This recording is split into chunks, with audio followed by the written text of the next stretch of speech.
Taxi driver hat? Very demure. Skeleton bodysuit? Very mindful.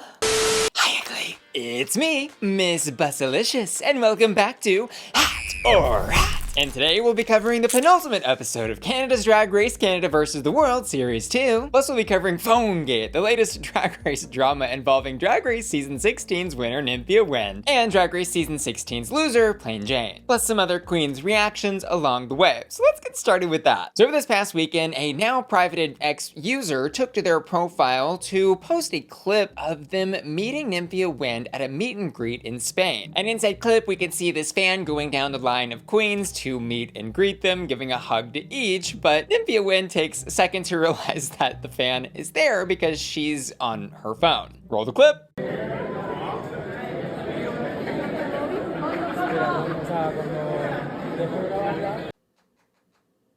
Oh, I'm sorry, did you need something? Oh, you want me to finish the video? Well, I guess since we're here. And Nymphia's original reaction to this fan-posted clip was a repost of this clip where she wrote, "All I have to say is I am definitely ADHD, hee emoji, and a businesswoman who is an expert double tasker," which is only one of the now deleted original responses she issued in response to this clip. The other one read, "What can I say? Whatever emoji. Let a master double tasker use her grinder. I am in Spain and the men are Hadiana," which again was also deleted. After receiving backlash from fans for her perceived disingenuous response, she took to her ex profile to issue a more formal apology where she wrote this. "To whom it may concern, I just wanted to say my initial response when I reposted the video was not to apologize, is because I lived the whole hour and 30 minutes of this meet and greet, and what you guys see is a 7-second video. I understand it is very rude, but that was not the whole meet and greet, and I know I was not actively rude to anyone. So no, I'm not releasing an official apology to everyone, just to the person who was in that video. And to the few people who met me on my phone, which I would still raise my head and give them 2 kisses and look them in the eye. I personally thought that video was funny and brat, and made a joke on being on Grindr,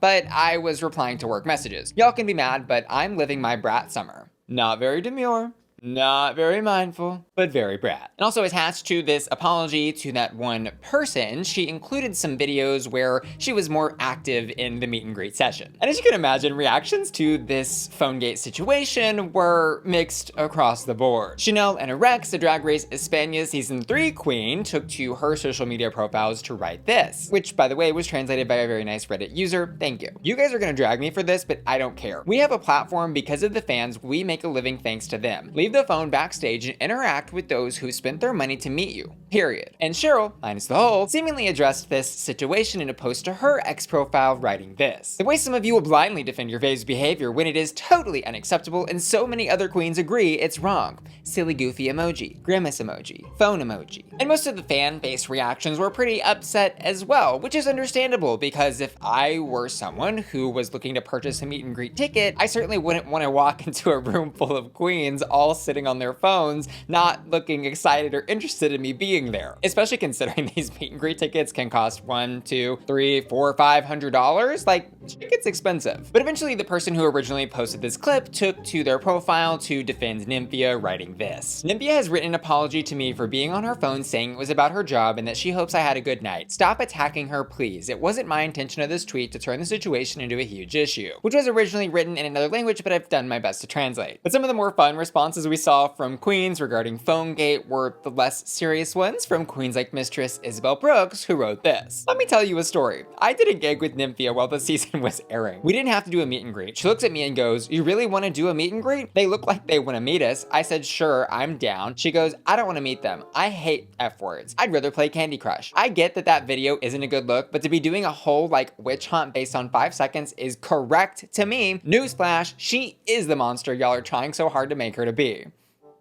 And Plain Jane took to her profile to defend her sister Nymphia, writing this, referencing that original video: "This was 100% my fault, sis. I snapped her mind and she was opening them. She's usually so attentive and respectful to fans, I promise." And later she tweeted, "In solidarity with my sister Nymphia, I will be on my phone for the entire duration of my meet and greet tonight in Nashville. You'll be so lucky to get as much as a glance from me in your pitiful direction." And sure enough, she did follow through, posting some stills and video clips of her meeting fans where she is on her phone the the entire time. Where, for purposes of clarity, I will add that it's obvious the fans are in on the joke and having a good time with her. And later, Brooke Lynn Hytes even got in on the joke, posting a video of herself doing a meet and greet on a red carpet where she is on her phone before and after meeting the fan.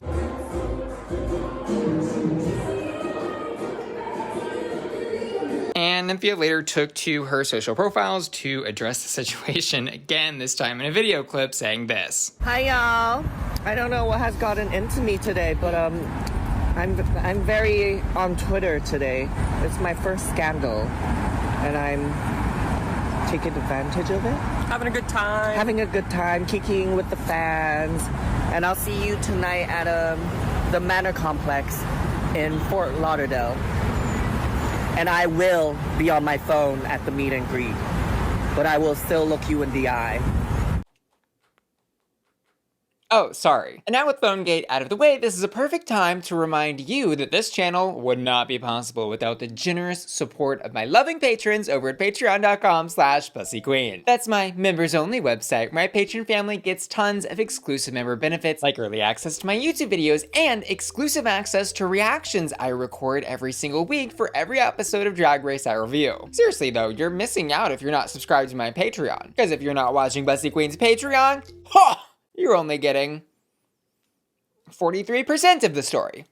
So click the link below, join my Patreon, and help keep this Bussy running. I promise, it'll be the easiest thing you do all day. Right next to watching this video, of course. And now, on to Canada's Drag Race, Canada vs. the World Series 2, Episode 5, in which our 5 remaining internationally acclaimed queens were challenged to perform in the first ever Snatch Game Rusical, which is a really interesting hybrid of a challenge in which our queens were actually asked to do song and dance numbers as themselves, dressed like their Snatch Game characters, and then pivot into acting as their characters for Snatch Game questions placed throughout the Rusical numbers. Very meta. It's very meta, and very mindful, and very demure. And the runway category was Summer of '69.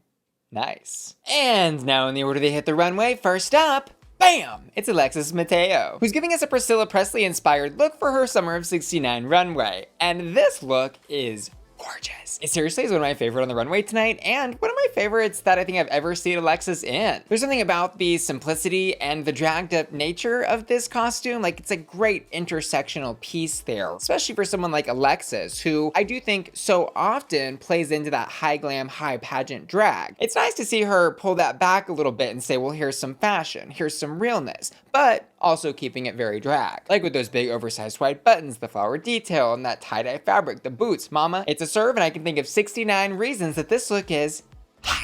But in the challenge, things didn't go quite as smoothly for her. She chooses to play Ron DeSantis, the governor of Florida, but as a baby, which is why she is in full baby drag for this number, and actually has the pleasure of opening the entire Rusical with a number called Snatch Game Could Change My Life. But her performance in this number wasn't the issue tonight. Her voice sounded great, she nailed the choreo, which was probably easy because she was wearing sneakers, and she was very energetic throughout this lip sync, plus totally belted it in those big vocal moments. I genuinely didn't know or remember that she was such a good singer. And she probably would have been in the top tonight if it weren't for her performance as Ron DeSantis as a baby, because when she gets to the point of this challenge where they're actually asking her questions, she is fighting both the Spanish accent she has and a baby accent layered on top of it, while also, I think, trying to build way too convoluted of a backstory about why Ron DeSantis supposedly doesn't like the Tutti Fruttis. It was just a lot of layers to try and communicate in a very short stint of time. Had she just done this whole thing as a dragged up DeSantis and lost the baby layer, it probably would have been a lot funnier, or if we had a lot more time to get all that backstory, it might have been funnier. But even though the whole baby thing didn't work out, I think her Rusical number was great. So yes, this was a mixed bag, but overall I'm gonna give this a safe 3 flame hot.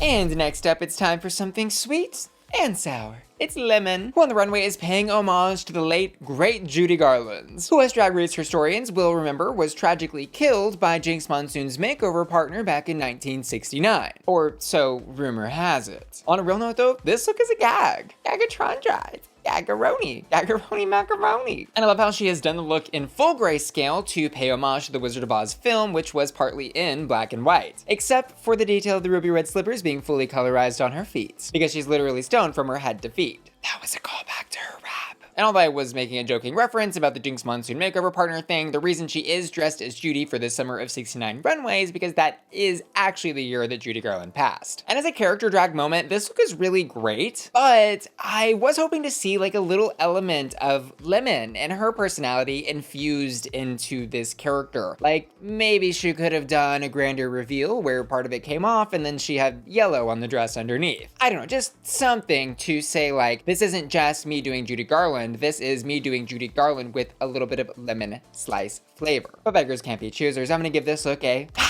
But over in the Snatch Game Rusical, Lemon does Susan Boyle, and not only did she eat, she had all the other girlies starved. She had breakfast, lunch, dinner, seconds, thirds, dessert, and she left not one drop of soup at the orphanage for all those hungry little children to eat.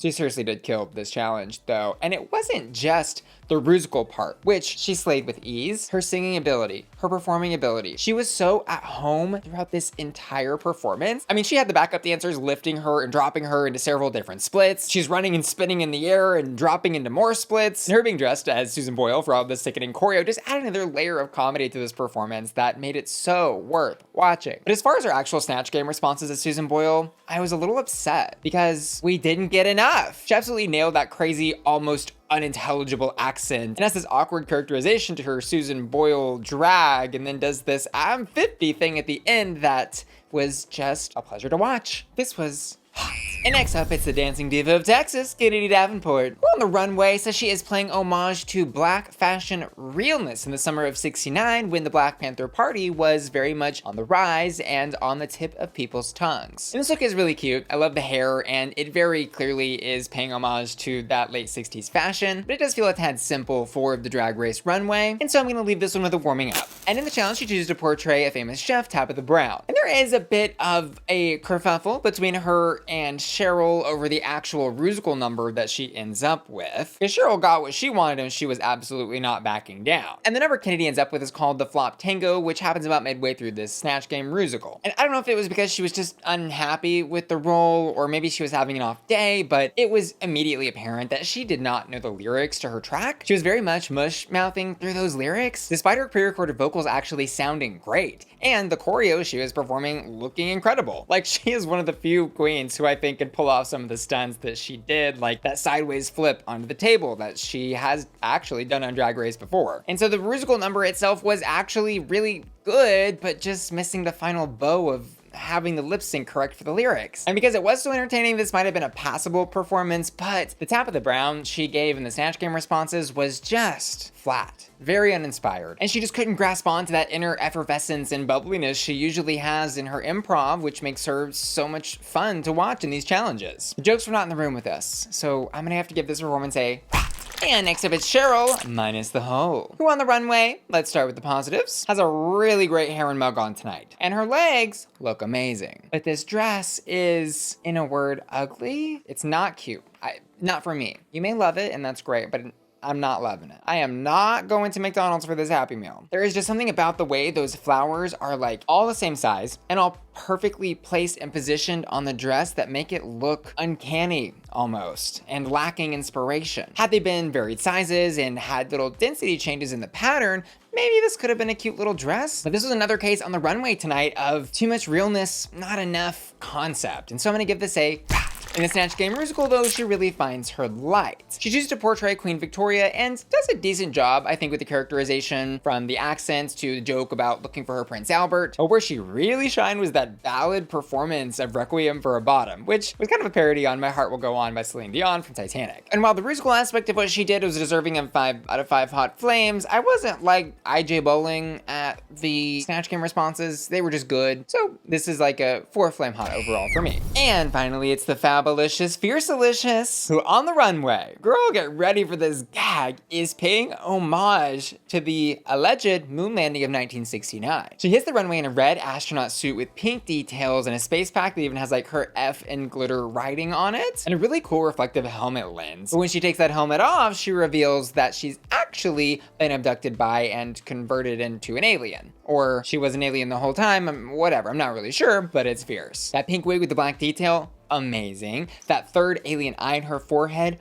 gorgeous, spooky, ooky, kooky, fun. And this is a perfect example of what I'm talking about when I'm saying there's so much, really anything you can do with the Drag Race runway, and to just take a runway category at face value like some of the other queens did tonight, I think is a little uninspired. Leave it to Fierce to set the bar high. This look is hot.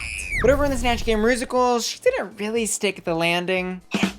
The character she chooses to portray is Mother Teresa, and her performance in the singing part of the Rusical was pretty decent, I'd say. Like a very safe performance. Because it's clear she hasn't quite found that, like, my is on fire in the way she performs live, but she's getting there, and she's losing that nervousness and hesitancy that she held on to for so long. But I also want to quickly give so much praise to the writers of her number, because it's essentially a homage or parody of Madonna's Vogue, where she's going through a list of all the iconic Snatch Game winners instead of like famous pop culture figures. Plus her number had a reference to one of my favorite viral Drag Race tweets of all time, with the bit about weaponizing their BFAs, which if you don't know is referencing a tweet from the season 13 era where a user put this on their profile. Truly do not believe either of these people has an actual passion for drag. I do ever believe that a few years ago, they both resorted to slapping on wigs and weaponizing their BFAs in musical theater as a last ditch grab at fame, where they have attached a photo of Rose and Denali. Iconic! And for the Drag Race writers, in such a already meta challenge, to include that in, I mean,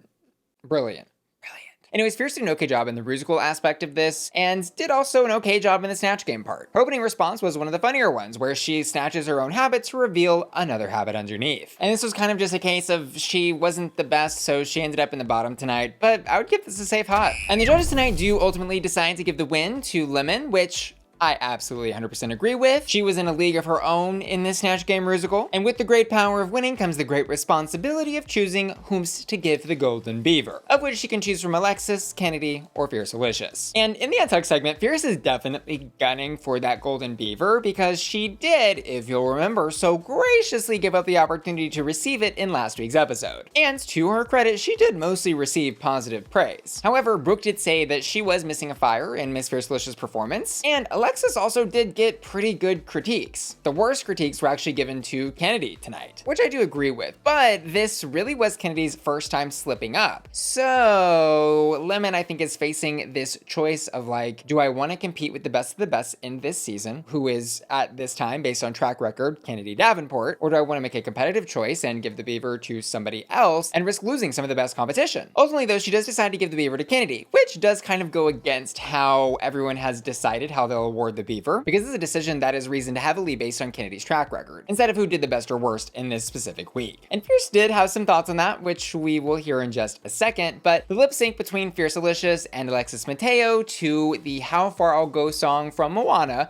was very entertaining to watch. Alexis completely nailed this. She was giving everything up here, all the facial choreography, all the emotion, all the fire, all the passion needed to serve this song, plus had on the perfect outfit for it with all of that beautiful fringe that she shakes to these like island inspired beats as she lip syncs this track. It was an amazing lip sync from her. And Fierce did like a good job, but kind of was one note. I think she nailed the emotive part of this and looked very into the track, but failed to bring her energy up to match the levels of Alexis when the song went at a faster pace. And so, rightly so, the judges asked Alexis to say and send Fiercalicious home. And as is tradition in our Hot or Rots of Canada vs. the World Series 2, let's read some tweets from Miss Fiercalicious regarding her thoughts on the episode. Just a few hours after the episode went up, she tweeted this: "I'm not even gonna go off tonight about the judging or use of the Beaver because I'm in my congenial era and hoping I can snatch that title next week. Angel emoji." Followed up with, "And just so everyone knows, I was not eliminated. I eliminated myself. I didn't change the lip sync because I was over it."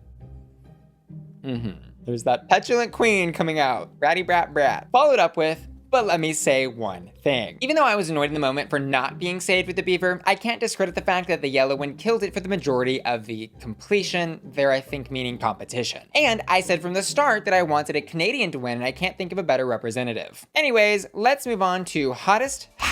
In the challenge, I'm gonna give it to Lemon. And on the runway, Miss Fiercalicious. I also asked my patrons to vote on their hottest haunts, and this week they've chosen Lemon and Lemon, respectively. But of course, I'd love to know what you thought about this episode, and don't forget to let me know down in the comments below, who are you hoping snatches the crown in the finale of Canada's Drag Race vs. the World Series 2? And lastly, I want to give an extra special shout out to Ashton, Felicia, Laura, Matthew Burns, Mika, Minst, and Will and Tana, who are all supporting me at my Bussy Queen Collector tier at patreon.com/BussyQueen. See y'all later. Love ya. Bye.